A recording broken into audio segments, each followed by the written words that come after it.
Hey guys, I usually don't use that music and that intro for an addiction and recovery song, but I've been uploading so much stuff to my StreamYard over the last few months that I guess I removed the music I had, and I don't know. Oh my god, the intro! Jesus fucking Christ! It didn't even. It's been so long, it didn't even occur to me. The addiction and recovery intro. Well, I have to play it, guys. She did them, and I was aware she did them, and I just didn't know how to stop her from doing perks, and I kept warning her about fentanyl because I have a lot of friends that lost their kids. So I'm part of that club now. And I used to beg her, and tell her, please stop taking them. You don't know what's in them. In my daughter's case, is she didn't OD. For people that don't know the story, she was murdered by fentanyl. This is a picture of my daughter for the people that never seen her.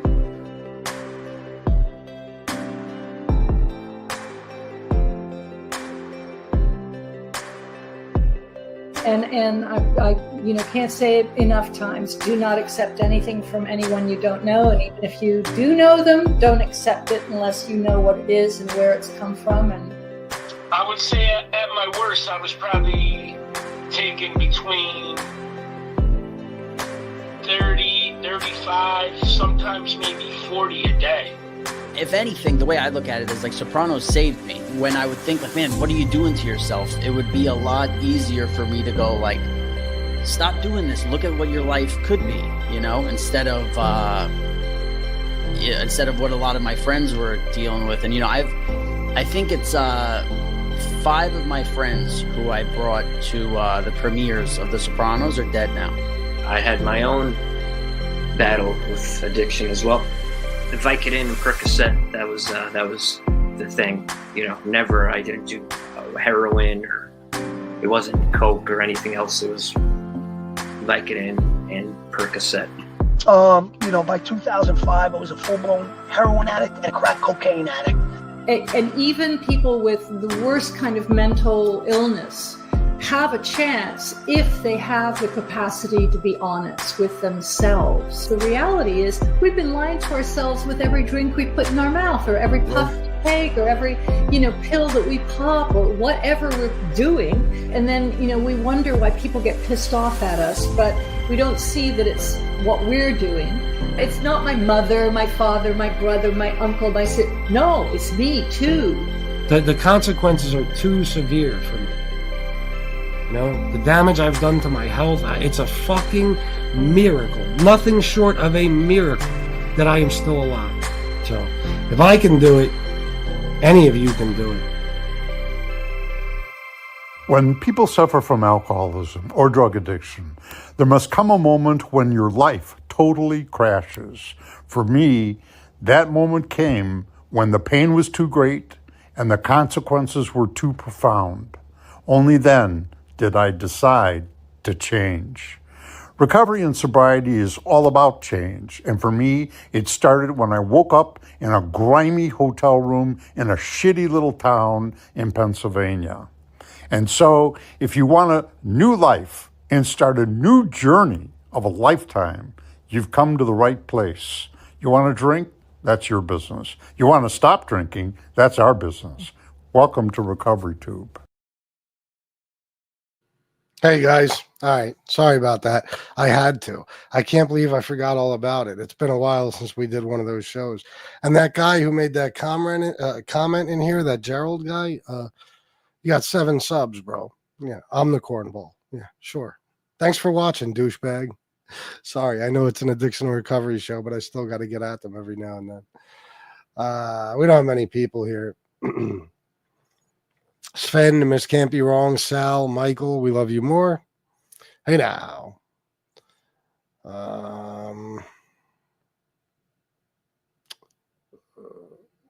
I guess that's it. I don't know. It looks like it. There's only 5 or 6 people in the chat, I guess. I don't know. It'll grow with time. We'll get, probably won't get up very high, but 40 or 50 people. So, Sal, you want to come up here and tell your story today or not? If not, it's cool. I got a topic. Edward. Everett, what's up, bro? Oh, okay, all right. That was rude. No, I'm just kidding. I hope you're feeling well today, Edward.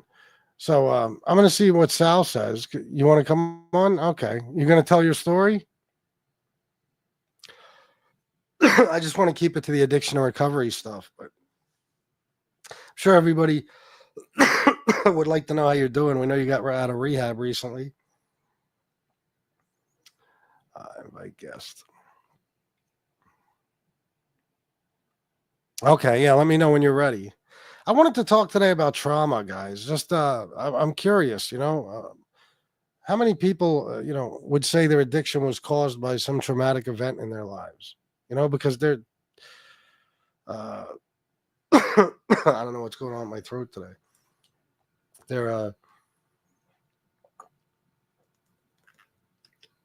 has to be a lot of you, I'm assuming. I think it's probably the number one cause of addiction is some sort of traumatic event. It could be different. I mean, it usually is different for everybody. I thought about it even with my own. I don't think it was anything like that. I think mine was just, I don't know. I started drinking and loved it. And then it became a cure-all for fucking like depression and anxiety and shit. And then cocaine just seemed awesome when I watched Scarface. That's pretty much it for me. But I'm sure many of you started drinking or using drugs because of some past trauma. So I'm just curious if you want to share any of that. Just in the chat, whatever. All right, Everett. I'm glad you're feeling okay. I'll see what you guys say in the comments, and then Sal will come up when he's ready. But I'm just curious to hear your stories.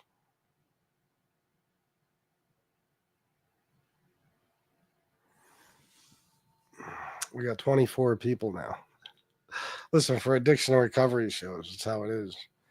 When the channel was really popping, the Fat Bald-Sicilian channel, we used to get upwards of 100 a lot of days, but it's been a long time since that.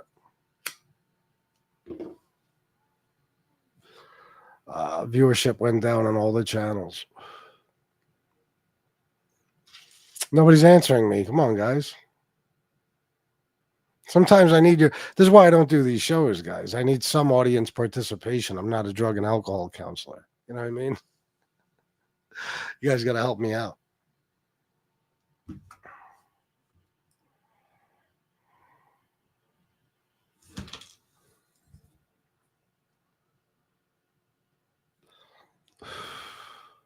Nothing, no one. All right, well, I'm going to take that as a no then. I guess nobody's experienced anything traumatic that might have led to their addiction. What do I fucking know? Like, I'm shocked by that, even though there's not many people here, but that's cool. I just, I was thinking about that earlier because people go through things when they're young, children even, and they might not start using or anything then because, they're kids and it's not available to them. But eventually, I think it might, they might start using because of whatever traumatic event took place in their past. I don't know. But I know I've heard my share of fucking stories. I've heard a lot of stories about that, I don't know if it has to happen at a young age necessarily. I don't think so. It could be anything. It could be something you go through when you're fucking 25 years old, 40 years old, whatever.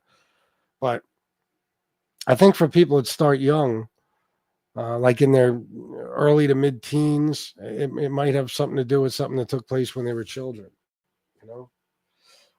It could also just be an environmental thing, the people around you. You know what I mean? Where you live, how readily available all this shit is to you. It could be a bunch of things. I know a couple of parents, if you want to call them that thought it was cool to give their babies, I'm talking about fucking, 13-month-old babies and shit, like little drops of like rum and vodka and shit like that. It's disgusting. I mean, it's, they say that could definitely, be the beginning of, a lifetime addiction, just your brain or your body both getting a taste of that as a kid, you know. I don't know. It almost starts the wheels in motion. But I'm sure sometimes it has no effect, you know. But I know that I lived with my girlfriend, and she had a roommate, and this chick used to do that. Her and her boyfriend thought it was cool, and the boyfriend wasn't even the father. But they would like give her a little drop of fucking, you know, like I mean, just like I don't know how to explain how they did it, but they're not like they were giving him a sip. I'm not going to say that, but it was already too much, you know. Give him a little bit of like hard liquor. Like, what the fuck are you doing? And I used to flip out about it too. I used to be like, you stupid bitch. What the fuck are you doing? You know what I mean? Like, do you have any idea what you might be causing, you asshole? Like, that this might have lifelong fucking effects. And everybody, you know, people that don't understand addiction, they're like, oh, you're crazy. I'll stop being so uptight. It's just a little drop of liquor on a fucking newborn baby's tongue, you jackass. What do you mean? There's nothing positive can come from that. Nothing. It all started with cigs and booze, maybe because they were romanticized back then. Yeah, maybe. I mean, booze still is. I don't believe any one thing led to me using. You don't think so, Ducks? I would say the same, except for what I'll say is like, you know, in my teens, I was drinking just like teens drink. You know, there was no real reason behind it. Although within a few years, in my late teens, when I got diagnosed with a real bad clinical depression, I mean, and I was having panic attacks that were just like debilitating, terrifying panic attacks. I would drink for that reason, you know, as like self-medicating. But other than that, you know, as far as starting out, even cocaine, I was the most anti-drug kid around my friends. I wouldn't smoke weed. You know, I didn't smoke weed till I was, you know, I mean, my friends were doing it at 13, 14 fucking years old. I wasn't into that. Eventually I did. I told you I smoked it about maybe 8 times in my entire fucking life. I hated it. And I wasn't into any other type of drug until I was sitting in my room one night bagging up coke. I just read up. I had a bunch of coke and I was watching Scarface and I thought, fuck it, let me try it, you know? And that was it. I fell in love. I am not kidding.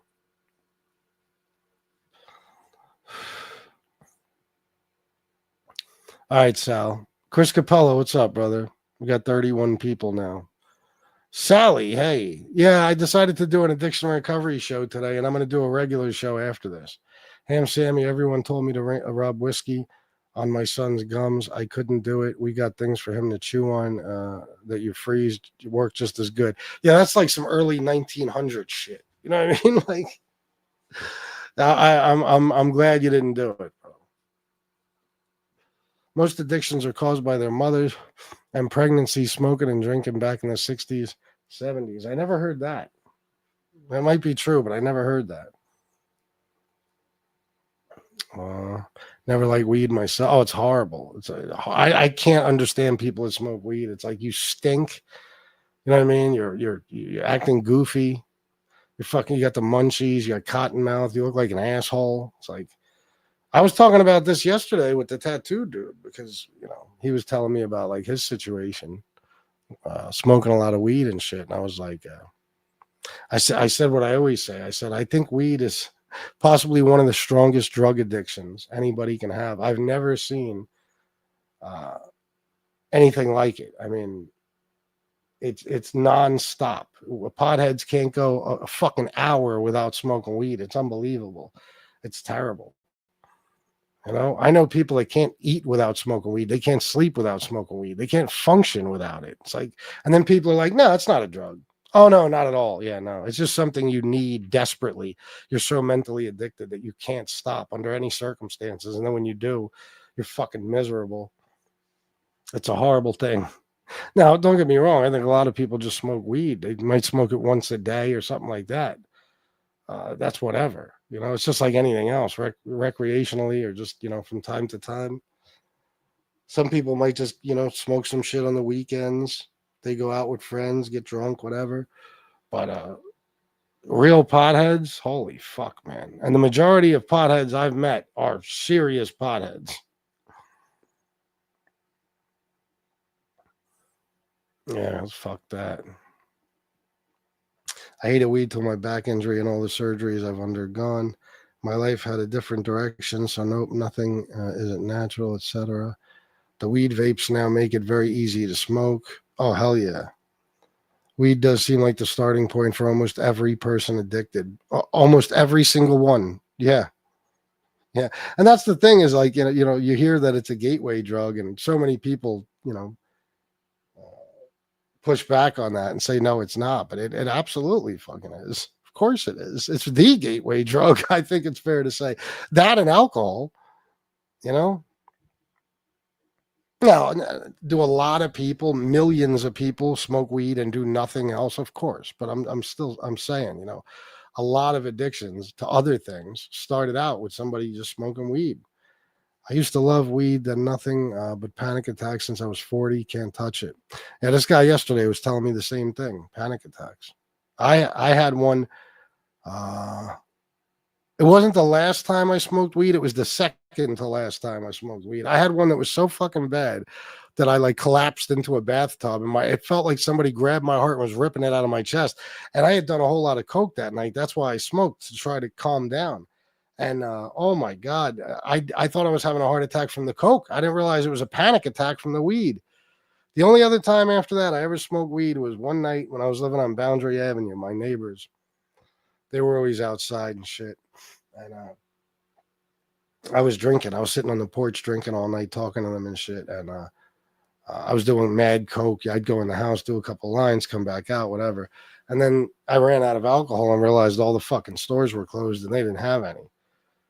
So the dude Shane was like, "Hey, here's a blunt if you want to take a couple of hits." So I just took like 2 or 3 hits and I went upstairs and slept like a fucking baby. But that was it. Never smoked it again.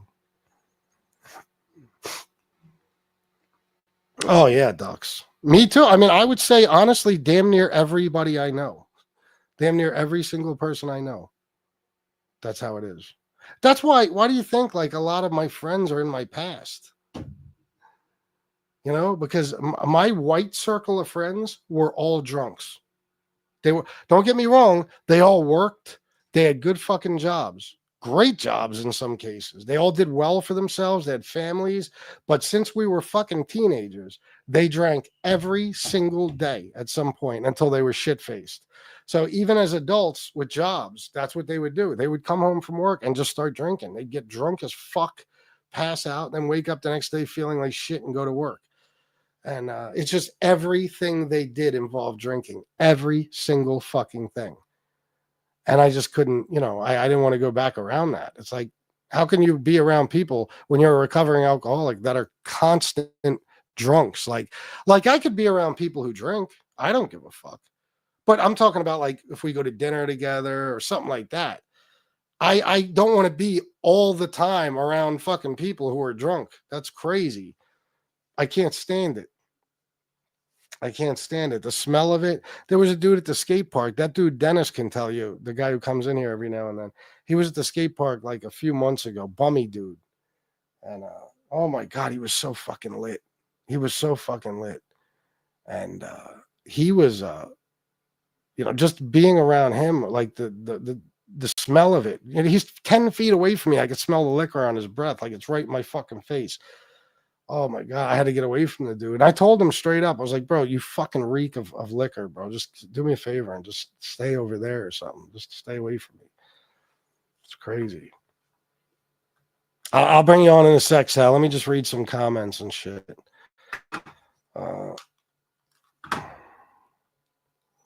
My mom never smoked and almost never smoked. I'm sorry. My mom never smoked and almost never. I smoked myself, and years ago I tried to empty a Danish brewery for beers. What the fuck? Jesus. Hold on 1 second, guys. Let me just do something. I didn't do this earlier, so I got to do it by 4:30. I just got to schedule my next show.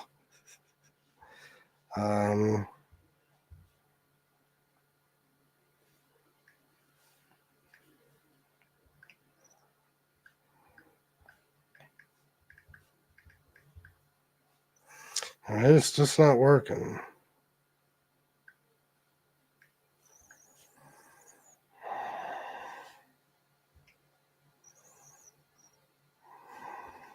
All right.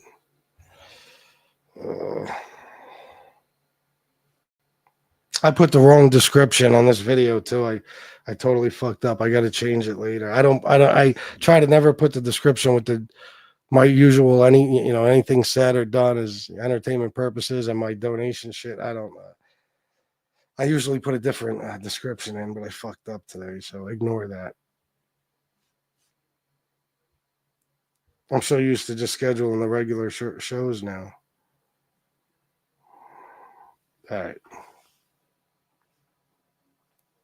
Almost never drank. Okay, gotcha. First time I ever smoked a blunt, I freaked out and accused my brother of stealing my fave hoodie, and I told him he could borrow it. LMAO. That's funny. I was like, what the fuck? Taking my hoodie, dude? Drunks are emotional, LOL. Either they are so fun, I want to fight, or miserable. Yeah. In my younger days, that's all we did. Go out to a club, a bar every night, 7 days a week. Yeah, well, my thing was that VPA that I used to go to. You know what I mean? It was a private club, and I had a membership there for Jesus Christ, 10, 12 years, something like that. Now, I would only go there every now and then, get some cheap food, a drink or two. But for about fucking 6 years, I just posted up there. You could find me there any night of the week. As soon as I walked in, I'd get a couple of 151 and Cokes, and yes, a couple of them to get me started. I didn't like waiting around for my next drink. I would get a buffalo chicken wrap or something to eat, and then I would just get going. I'd keep drinking and doing Coke, and in that place you could do Coke. You could eat a buffalo chicken wrap or a dozen clams or whatever the fuck it is you buy, 10-cent wings, whatever. They had all types of deals, and then you could just snort Coke right off the fucking table, and nobody saw a thing. You know what I mean?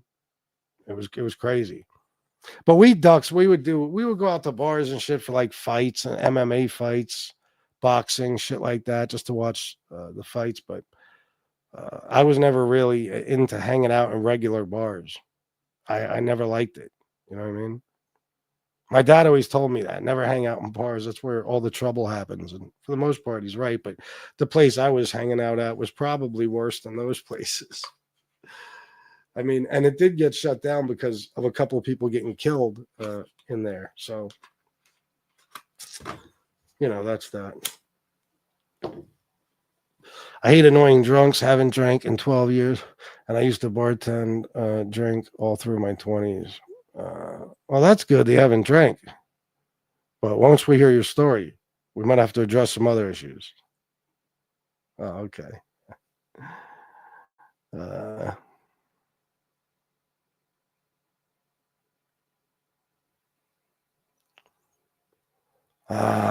Rest in peace, Val Kilmer. Yeah, I heard. It's fucked up. I drank when I was younger. I can't now, being sober, but I stopped around the time my ex got pregnant. If there is an emergency and I'm I don't know. I'll get to your next comment in a second. I drank socially back in the day, always felt like crap and wondered how anyone could want to feel like that every day. I know. I used to feel like that every time I'd wake up from a night of drinking, and I'd be like, what the fuck why do I do this? Then I'd go do it again. That's the addiction part. When you don't even like it, you just can't stop. It's just like this shit. I fucking hate smoking with a fucking passion. You have no idea. I have black leather interior in my car. I am so sick of all the ashes just that blow around when like the air is on or you have the window open and all this shit. That's why you always see me wiping this fucking thing off. Constant ashes every fucking where. Oh, I've ruined clothes smoking. I've gotten white shit in my closet that's all fucking yellow. I got fucking sneakers that have been ruined, all types of shit. And I just can't stop. It's like, I know I need to, but I can't bring myself to do it. And I hate it. I fucking hate it so much. I stopped drinking when my ex got pregnant. I figured I had to drive my son. Or a driver if my son had an emergency. I didn't want to be a drunk asshole on the road. It's just not worth it. Yeah, no, it's not. Oh, I am, Sammy. I'm so sorry to hear that, bro. Jesus. Yeah, something like that. Miss 68 now, I think. Something. Maybe this month will be 68. I don't like to keep track like every day, every now and then I'll count up the time, but that's awesome. I still got to see your show. I didn't get to listen to it yet. I don't think I subscribed the other day. I might have, but I don't remember. So I might have to get the link for your channel. Can you just put the link in the chat real quick? And then anybody who's not subscribed can subscribe, including me. But like I said, I might already be. I'm just not sure. All right. Let me drop the link for a Sal.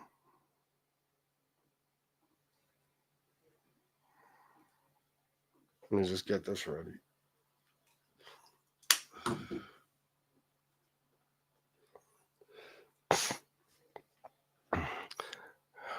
Yeah, it's a shame, man, Sammy. Sad. You were young, right? I don't know exactly how old you are, but you're around my age, aren't you? There you go. There's Miss Can't Be Wrong's link. If you haven't subbed already, you better do that shit right now. You were 2. Oh my God, bro. So you barely ever got to even know him. Well, you didn't get to really ever know him. That's horrible, man. You're 35. Yeah, I'm sorry to hear that, bro. Oh, look, you got a dope thumbnail and everything. Look at you, Miss Can't Be Wrong. Oh, I am subscribed. I figured I did. I'm subscribed. Let's see. What are you talking about? What it was, one of the cars needed a couple of years ago. I can't even remember what it was, but Yeah, I'm gonna listen to this whole show. Nice. All right. The lady who hit him only got 6 months probation and 6 months license suspension. Well, that's the thing about that crime. You know, I told you there was a woman. We got a huge Harley Davidson plant in York, and this woman was driving one night, drunk as a motherfucker. She was on Route 30, which is right where she was on 30 was right near the Harley plant, and she was driving the wrong way. I believe she was driving east in the westbound lane, and 3 Harley workers who were just going to get something to eat from Sheetz were driving the correct way, and she hit them head on and killed all 3 of them. She got 9 years. That's what you get, 3 years for every death in a drunk driving accident, at least in PA. 9 years for killing 3 fucking people. When I was in jail in 2001, there was a fucking kid who was racing his sports car his parents bought him. He was like 18, racing his fucking sports car and hit this little black girl, 4 years old, and fucking killed her. He got, I think, 6 months in the county and lost his license for a year. And that motherfucker used to read like Car and Driver magazine or something every day to look for a new sports car his parents were going to buy him when he got out. You believe this shit? And the CO said one time, if you want to kill somebody, do it with a car. Because he had seen so many stories, where people they killed people in some sort of motor vehicle accident where they were being reckless or drunk or whatever, and they got a slap on the wrist. It's sick. I know how it is, Miss Can't Be Wrong. Trust me. But you sound good, though. You sound black, but you sound good. No, I'm just fucking with you. You are what, Ducks? Hate that. You are what? Hey, brother. Hey, what's up, man? Can you hear me? What you doing? Barely. All right, hold on. You don't have do you have your microphone covered up or something? Oh, you got earbuds in. Yeah, I'm thinking about taking them out. Can you hear me now? It's very low. Try again. Let me hear. Hey, can you hear me now? Can you guys hear him? And my earbud, he's very, very low, but maybe if you guys can hear him, it's all good. Yeah, I heard him last night, Miss Can't Be Wrong. See, he just heard your voice and he thought you were black. Mad Mothers Against Drunk Driving were amazing. They raised money for me. We got money from the bar and the lady. It was $36,000. That's all a human is worth, I guess. Jesus. Very low, Duck said. Okay, hold on. Low. All right. Try not using your earbud. Okay. That might help the situation.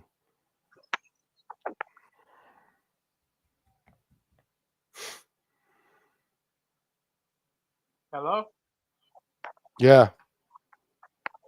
It's Shit. yeah, it's still very low. I don't know why. I wish I could turn you up somehow. Let me check. I don't think I could do that. Oh, that's loud, whatever that is. Let me hear you now. Hey, can you hear me now? Now you sound great. I can't hear you now. That's the problem. Hold on one sec. All right. So right now I sound good. Yeah, you sound good. All right. Can you hear All right. me? What's up? What's that? Can you hear me? You sound very low, but I guess I don't really need to hear you for them something unless you have a question. Yeah, as long as you can hear me when I do have something to say. All right. All right, go ahead. Tell us your story, Sal. All right. So yeah, I mean, my story is basically it's. I wrote a comment before about the drama situation. I wasn't even going to bring it up, but it's funny you mentioned it. I never equated this to my addiction, but my first memory is seeing someone getting murdered on my front lawn. I had a party when I was a young kid, and I went with a group of girls to hide Bro, the bloody you knife in just some dumpster I'll never remember. okay. It was like a very big deal. Sal, And, hold on. hold on. It was a little dramatic, but I never talked about that when it comes to addiction. Sal. Yeah. You keep losing your volume. If you situate your phone and don't move it, you'll probably be all right. Okay. All right. Ready? Yeah, go ahead. Can you hear me now? Yeah. Okay. So yeah, I mean, I, I don't know where to begin. I just kind of I Josh, go in the other room. I um I started out pretty much. I was a bartender in my 20s, and I did bumps of coke and stuff like that. I was not actually physically addicted to any drugs till I hit about 30 years old. Um, I hung out with people that we were more criminals than anything. You were actually looked at as a dirtbag if you did drugs. That's what got me cut off and kicked out of my town, pretty much, that I grew up in. Um, so but I was drinking heavy to the point when I was bartending. I was the drunkest bartender, in the world. It was just unbelievable. But I had a big group of people. For my bachelor party, 22 of us went to Amsterdam. There's only about 5 people still living, and they all live in Florida right now. I'm like one of those people. All my friends are dead or in jail. And real quick, just because I obviously can't go into every story that I have, that would take hours. Just to qualify, I've been to rehab probably over 20 times. I've spent years of my life in about 13, 14 different psych wards. I have a lot of felony sales charges, a lot of arrests, and anything that needs to be fact checked or questioned, you could all question me after. But what I really wanted to get into is, I had this great life through my 20s. I had this little mini criminal enterprise. I was working 2 jobs on top of that, bartending. I had a job on Wall Street. And then to stop drinking, someone suggested, to stop a hangover, I would be better off. Tylenol and stuff stopped working, and, smoking weed in the morning wasn't working. So I was taking a few Vicodins every morning. And then I switched careers, and I noticed I ended up opening a mortgage company. And I noticed the Vicodins and then eventually the Percocets, they gave me this.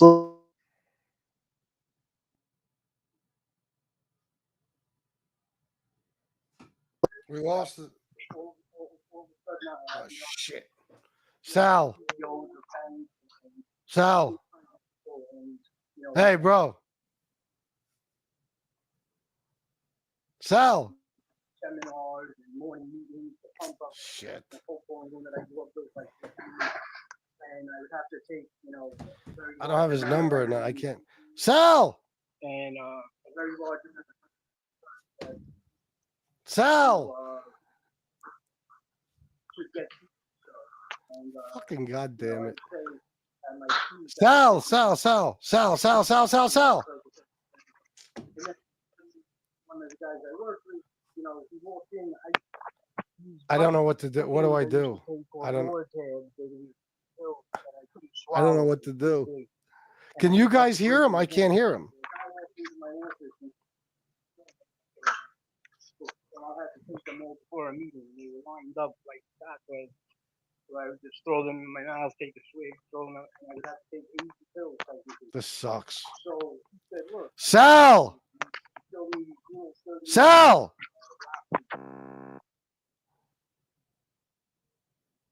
Sal! You know, there you and are. I quickly got heavily addicted to that.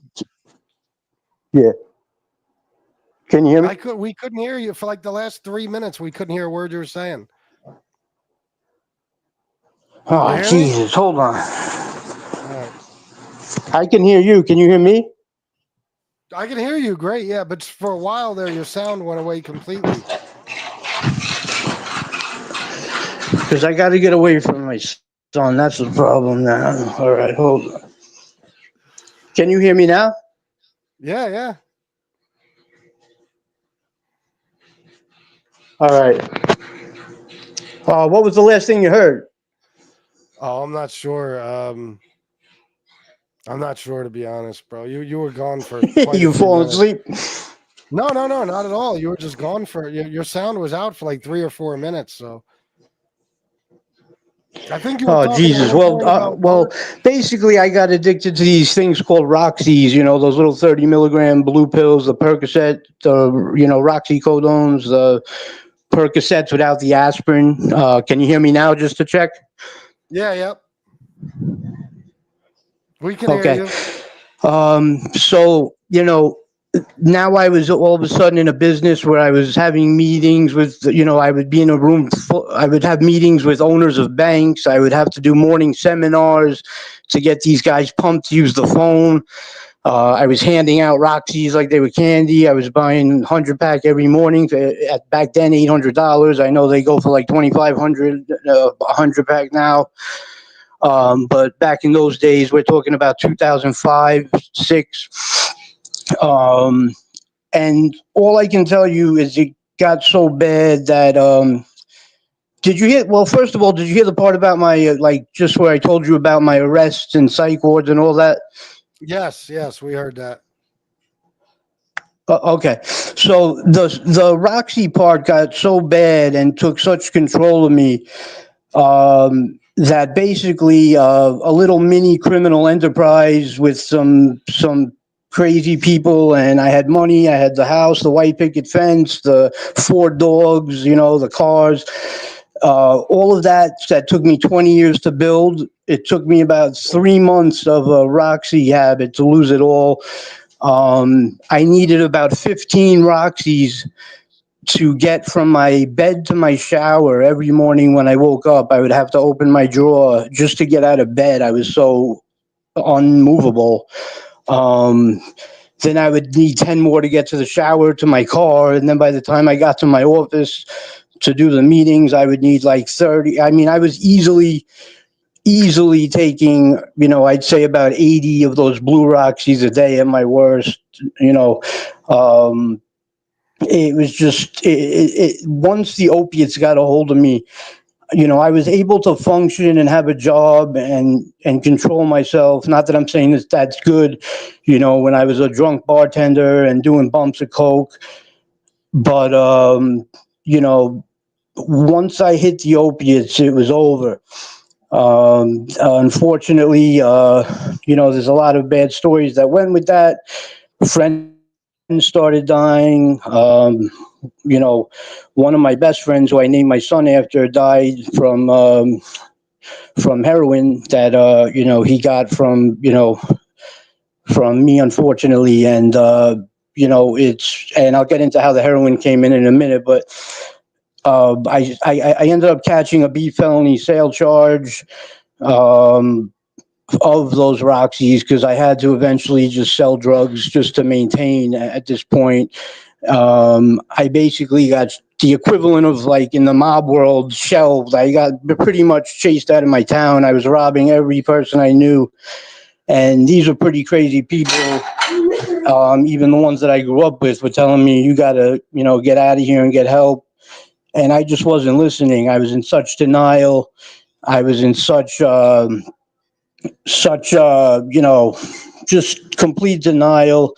I didn't give a shit. I could make the money back. I figured anyone I robbed that I liked, I figured I'll make the money back quickly and pay him back. I became just a degenerate. And when my Roxy dealer ran out of Roxys one day, he introduced me to heroin, and I got heavily addicted to heroin at that point. And basically, and this is how I ended up in the whole psych ward system and all this world, and why I'm a little, my Italian friends call me pazzo, because I'm a little crazy, because basically I was doing every drug every day to the max. I mean, I was taking 20 Xanax, and then 15 minutes later, I was smoking 10 grams of crack. 10 minutes later, I'd be sniffing 2 bundles of heroin. Then I'd pound 20 Roxys. My brain didn't even know if I was supposed to be, high or low or a middle, or, it got so confused, my brain, on what I was even what I was even looking for, what kind of high I was looking for. I was completely addicted to every single drug that existed except alcohol. For some reason, I hated alcohol. And because of it, my septum in my nose to this day disintegrated. So I couldn't sniff coke anymore. So I had to switch to smoking crack. I could actually put a nose ring in my nose without piercing it right now. And, there's just... I mean, the things I've done and been through, I'm not going to go through war stories and stuff, but the shame and the guilt that I carry with me. I've been arrested in front of my daughter. My house got raided when my first wife was 8 months pregnant. They put her in cuffs. I've had my current wife wake up when we first met, and she thought I quit drugs, and she woke up to me doing speedballing, doing lines of heroin and coke with my friend. And she was so mad, she just went back to sleep. And when she woke up the next morning, I actually tried to convince her that she dreamt it. And I truly thought, I tried to convince her she needed to go to the psych ward and she needed help, because she actually dreamt it. And I believed these things. I had no self-awareness of who what I became.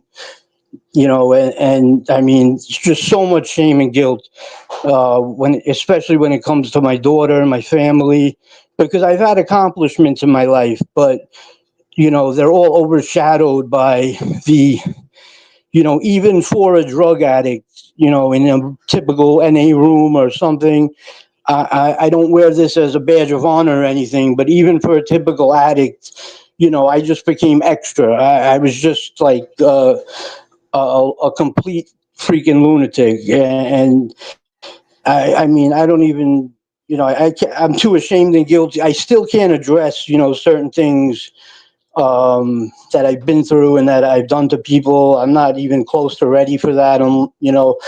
Maybe I'll address it on your show another time. I'm less than 30 days clean. I don't want to start bawling out and crying and killing the real mood here. But I also don't want to talk only war stories, because I have had some sober time. I'm not a big believer in NA rooms, only because, and 12-step recovery, only because, the criminal aspect. Even when I was sober, I was addicted to the streets and selling drugs and all that. So I was a little different than everybody in the rooms that way, and it was hard for me to bond with people like that. So, you have to find your own niche. It's like, I've seen people who've been to rehab 30 times, and the 31st, and everybody gave up hope on them. And then the 31st time they got it, you know what I mean? And, I don't want to talk too soon. I'm less than 30 days clean right now, but, you know, I can't explain how the last, 20 something days have been for me. I've gotten my family back. I've gotten things that I never thought would happen are happening to me slowly. It's almost like God's telling me, like, enough with the bullshit. Like people that are basically, I can't say it any different, gangster as fuck, have even told me recently, like, yo, like, this shit ain't even cool no more. Like I don't even know what you're doing with yourself. Like, well, you're 47 years old, you're a father of two. Like, what are you doing? I mean, like, I'll call them with a funny story and think, I'm like, yo, it was fucking hilarious. The cops jumped out of the fucking, like, the SWAT team came after me. I blew a hit of crack right in undercover's face, blah, blah, blah. And they're, like, not impressed at all anymore. Like, this ain't 1999 no more. And I'm just still laughing about this shit. And, it's just, this time, I don't know. I just feel different this time. I feel like, I mean, personally, I'm reading a self-help book, and I had to cut a lot of the people, everybody in my life off that I used with. That was a big thing for me. And with me, dual diagnosis, people that have mental health, I have PTSD, bipolar, all that shit. When you have, you never know which came first. The trigger, the chicken or the egg. Did I do drugs because I had mental health issues and I was self-medicating? Or did I, self-medicate because, or did I become a lunatic because I did so much drugs? And, that's a question that, that's why I've been misdiagnosed and been put on so many different medications. I will say I haven't, just so you know, as well, I haven't done heroin or opiates in 8 years. Lately, it's just been crack and benzos. I call it landing gear, because if I don't have a Xanax or something, will not. I have full access to crack. The biggest crack dealers in my areas would, give me as much as I want, and it would just not stop for weeks at a time.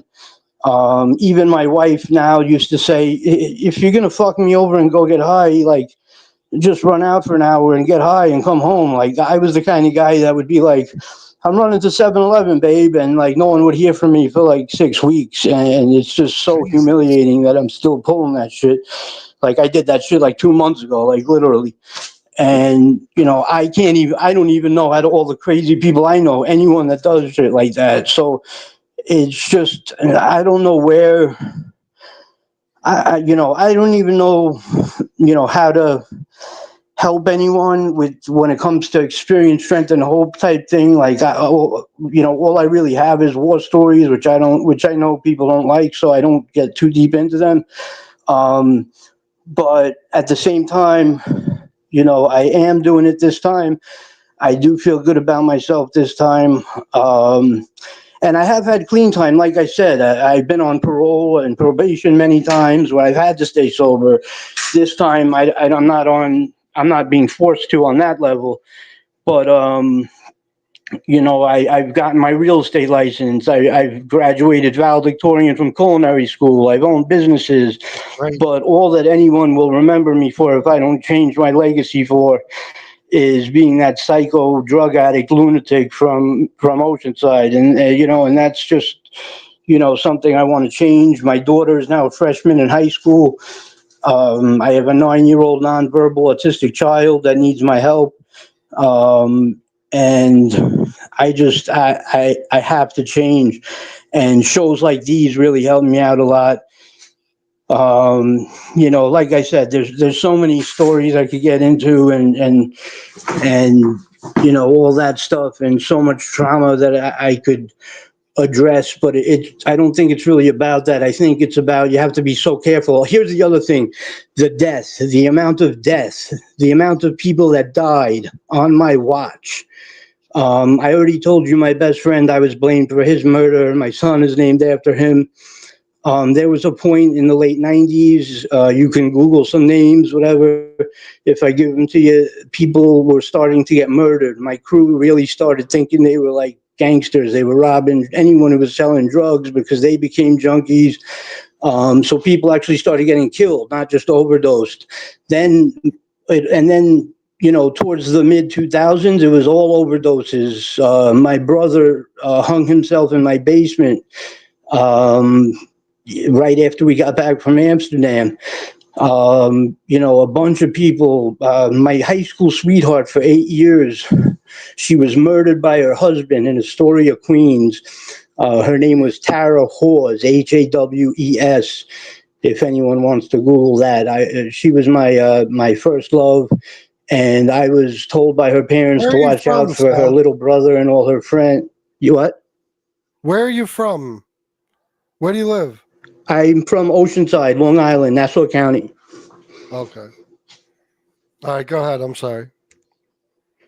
And can you hear? Can you hear me? By the way. Yeah, yep. Okay. So now, her little brother and all his friends, they all overdosed on my watch because I was told by the parents, look out for them. And what did I end up doing? Getting them to work for me and sell drugs for me. And I mean, I can't even tell you the amount of the last thing that I was told I was diagnosed with was something called survivor's remorse, or it was something like that. It was called.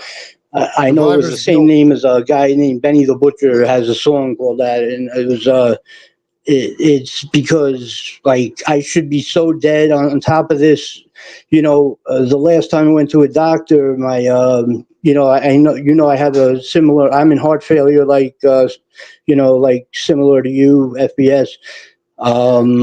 I mean, that has to come from drugs. That actually triggered my most recent relapse. I was sober for a little while, and then one day the doctor told me, you have a 15% ejection fraction, which means,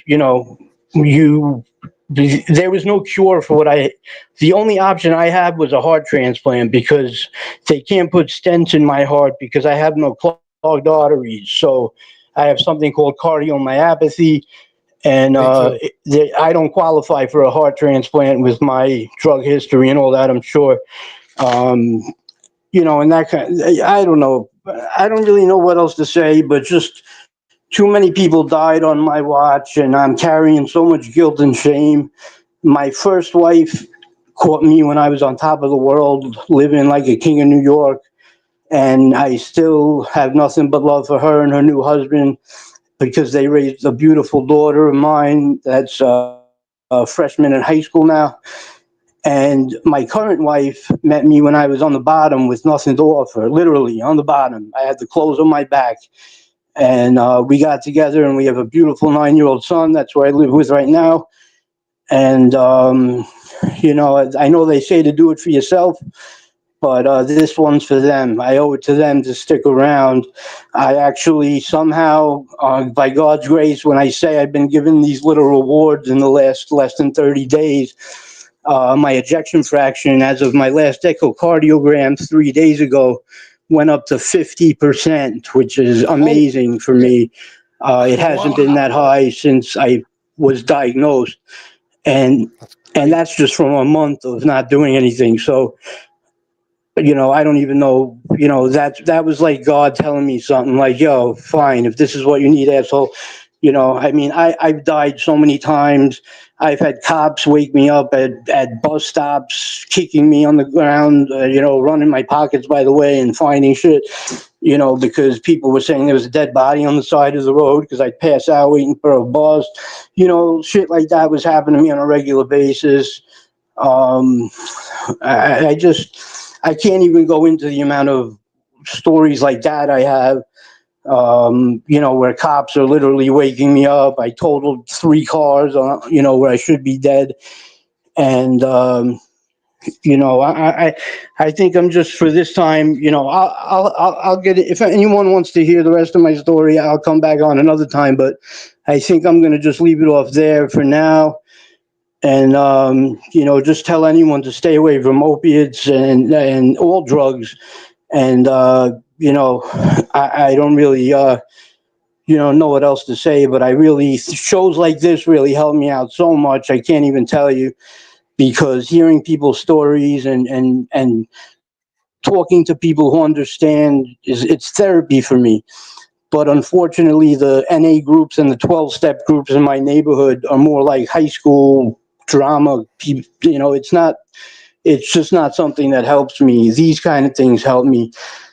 You know, I just want to thank everyone for letting me share the little bit I shared of myself.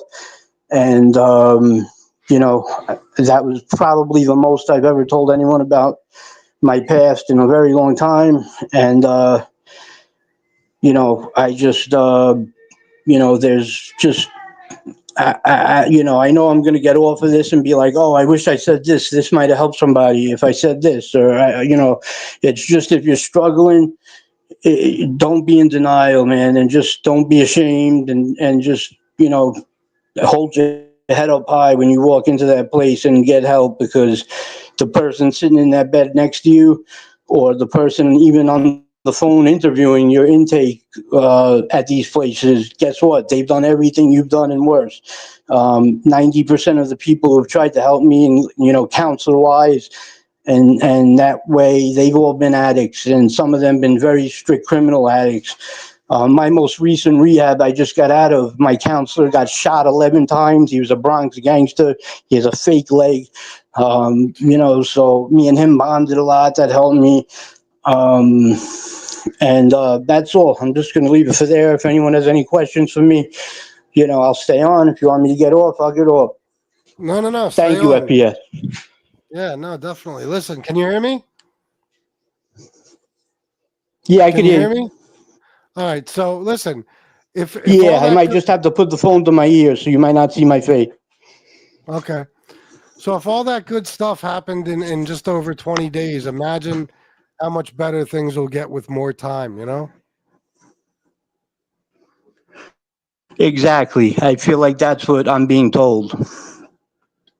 Yeah, definitely. You gotta stick with it this time, bro. Because all the good shit that happened over the last 20 days can go away in one night. Exactly. And there is no such thing as one night for me, man. One night just leads into one long month.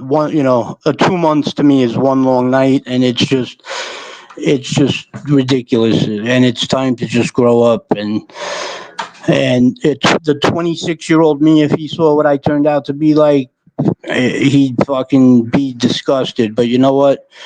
All I can do is start fresh and take what time I have left. You know, I'm on borrowed time as far as I'm concerned. Forget the heart failure, but just the overdoses and the, you know, I haven't gotten into that, all the ODs and stuff.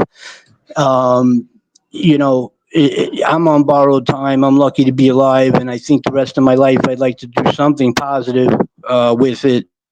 You know, and I don't know what that is yet, but there's got to be a reason I'm alive, and well, everyone I know is dead. I just don't know why. Not that any of them deserve to die, but you know, it's just, you know, yeah, that's right. That is the way I have to look at it.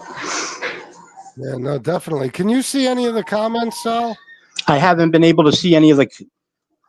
Okay. What's that? Now I'm gonna read some to you, okay?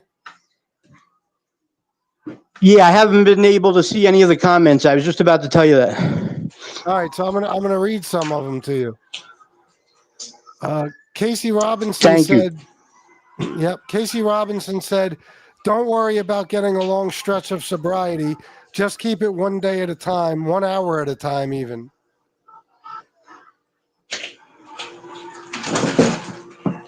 Facts. Thank you. Casey also said, "Thanks for being brave to share, Sal." Thank you. I really appreciate that. I'm not really a public kind of guy like this, so it's kind of easy to hide behind a Obama phone that barely works and with people I don't know than get in front of a room. I appreciate that, Casey. No doubt. Malik said, "Thank you for sharing." You're very welcome. Thank you. So do me a favor before you go, because I do have to cut it short in a little bit. Can you tell us about some of your overdoses? Yeah, I could tell you about, let's see. Most recently, I got in a fight with my wife, and I was staying at a friend's house, and I ordered in the mail. Well, actually, I can't get too deep into this, but I ended up getting Xanax, not from a doctor.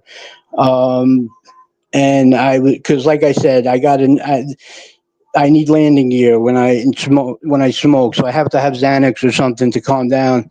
But then all of a sudden, I thought I built a tolerance to Xanax, but you really can't build a tolerance to Xanax. So I started taking like 11 at a time. And this one particular day, um, I totaled my car and whatever. I didn't get arrested. I got lucky. I knew the cops. The insurance guys gave me a car for a few weeks till they totaled my car out. And I went to my car to pick my plates up, and I found 11 Xanaxes in the middle console because it was my Uncle Dom's body shop that, was storing my car. So I took them, I remember, and my wife said, come pick me up at school and don't be late. And she wanted to talk to me, and she thought I was going to die. So she was basically giving me a second chance. And I was driving to her school, and I was trying to make it on time.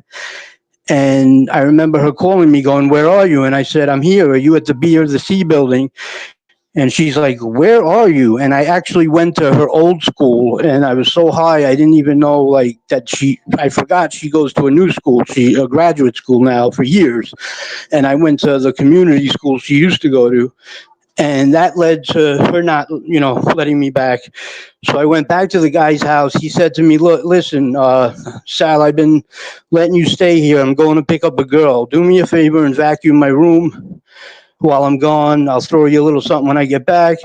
And I just don't want it to be so sloppy. I'll be back in like a half hour. Let me borrow that car, the insurance car. I said, no problem. And him and his girl walked into my, when they got back, the girl opened his door and his pit bull was guarding my body. And she said, she screamed for her life and said there was a dead body on her floor. He couldn't get me up. The ambulance had to come.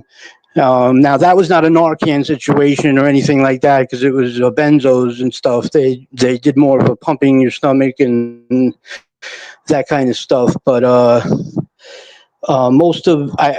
never been Narcan. By the time most of my ODs have been benzo related, mixed with mixed with dope even, but they're more. I don't even think Narcan was around when I would pass out from the benzo, when I would be brought to the hospital from the benzo dope ODs. But there were times I was unconscious for, days and days at a time. I've been, like I said, I've been kicked and woken up on street corners, found dead. Official overdoses by hospital standards, there were like three or four like stomach pumping situations with Xanax and stuff like that. But the near-death experiences are up there near like 20 and stuff. But I have never been Narcan. I do know a million people who have, and although it is life-saving, they go into immediate withdrawal and they just run out of the hospital and go get high again, usually, if you don't find a way to stop them. But it is a lifesaver. I have a closet full of Narcan here because you never know. I mean, 8 years I could be saying I have 1 day back tomorrow. Wow. Bro, you got an amazing story, Sal. I mean, there's so much I'm leaving out too, but I just, like I said, I'm all over the place, but I appreciate this so much. I didn't get to see any of the comments, so thank you, anyone who wrote anything positive. And anyone who was not positive, I ain't hating on you. I got no time for hate. That's just a trigger for me. I just want to stay out of drama in my life and that kind of stuff. But I love this chat and I love your show. And I've been asking you to do this for a long time because I knew it would help me, and I do feel good. Well, that's great, Sal. I'm glad it could help you in some way. I want to hear more of your story. Since we're having this issue where you can't hear me too well, maybe we should just, end it now, and then you can come back another day. Yeah, okay. Yeah, even if one day, real quick, we could talk privately, maybe you can give me some advice on what the hell is wrong with my phone. And it seems we always have this type of problem. I've been on a few times, and I haven't really figured out this whole thing yet. I'm pretty new to, technology. I kind of skipped that part of my life. My first Facebook account was opened about 5 months ago, and I already closed it. So, I'm not really good with this stuff. But, like I said, if you could just show me some pointers, I'll fix everything up, and, I'll be able to be on point. Oh, sounds good, bro. Thank you for doing this. All right. Thank you very much. All right, brother. Thank you to the chat. I love you all. Thank you, FPS. And please, anyone who needs help, get it. Any way I could help anyone. I'm not one of those people, just so you know, I don't give a fuck about it. After I just got done saying I don't want drama, I will say this. I don't give a fuck about any of these mob tube jerk offs. I will give anyone my phone number. I'll show pictures of my family. I'm proud of my shit. Anyone who wants my phone number can have it. Anyone who needs a rehab that lives in Long Island or New York, I have connections to all of them. They all know me very well by name. I'm here to help any way I can. That's awesome, bro. You definitely helped some people today, and I appreciate it. All right. Thank you very much, brother. Appreciate it. Thank you, chat. All right. Talk to you soon. All right. All right. Listen, let me say this. It's very difficult to interview him like that. Hopefully he'll be in the chat and he can hear me better now. It's very difficult to really interview him the way I want to. The story is fucking fascinating. I mean, holy shit, he's been through it all with addiction. I want to hear the rest of his story. Unfortunately, today, because of this issue we had, it wasn't really possible because I want to be able to ask him questions. So hopefully he looks at the chat and sees all the comments you guys left, and he'll come back another time. I'll definitely talk to him privately, and we could try to work out the audio. Next time we'll do it before we start the show. I'll have him on already. You know what I mean? So I'm not just bringing him on in the middle of the show or something. Malik, I'm down for it if he is. If Sal wants to do part 2 next week, yeah. I mean, I'm sure he could tell us stories, fucking every day for weeks. I mean, he's got so many. And I want to thank you, Sal, if you could hear me. You really did a great job. You told us a lot, and you definitely helped some people in this chat because they're saying so, So stay strong, bro. Stay strong, because if all that good shit happened to you within the last 20-something days, like I said a minute ago to you, I mean, imagine how much better life is going to get. That's what I always tell people. Look at my story, for example. I was at rock fucking bottom. I was at rock bottom. The only thing I had was money. That was it. My life was destroyed, and look at my comeback story, So anybody can do it if you really want to. And Sal has proven he could do it, because if he could stay sober for 20-something days off of crack, or clean, I should say, stay clean, then he can, I think he could stay sober forever, or clean forever. I'm sorry. That's just my opinion. But you can't think of it that way. Like Casey said, one day at a time. Don't worry about having a long stretch of, clean time. Just one day at a time. Sal, give your wife the husband she deserves. That's good advice, Miss Campion. It is. Thank you all. God bless you, FPS. I'll def come back on. Sounds great, man. Thank you for sharing. Really, it means a lot to me. Sal, give your children the father they deserve. Yeah. That's what you want to do, bro. You don't want to die, You don't want to die using every day, So you didn't have time to, prove who you really are and what you could really do. You want to have as much clean time under your belt as possible. That's why I made promises when I was in rehab. And I promised that, whatever I die from or whenever I die, there ain't going to be anything in my fucking system. So, listen, guys, this was an awesome show. Thanks to Sal. I appreciate you, brother. You guys in the chat, thank you for participating and helping me out in the beginning. And thank you for talking to Sal and saying nice things and encouraging him. It means a lot to me. Yeah, that's true, Miss Can't Be Wrong. When you hurt yourself, you are hurting those you love. And that's not fair. That's right. So I'm going to get going, guys, because I got 15 minutes before the next show. And I want to eat a little something. So everybody, please show up at the next show. It's starting at 5:30. We'll have some fun and talk some mob tube shit.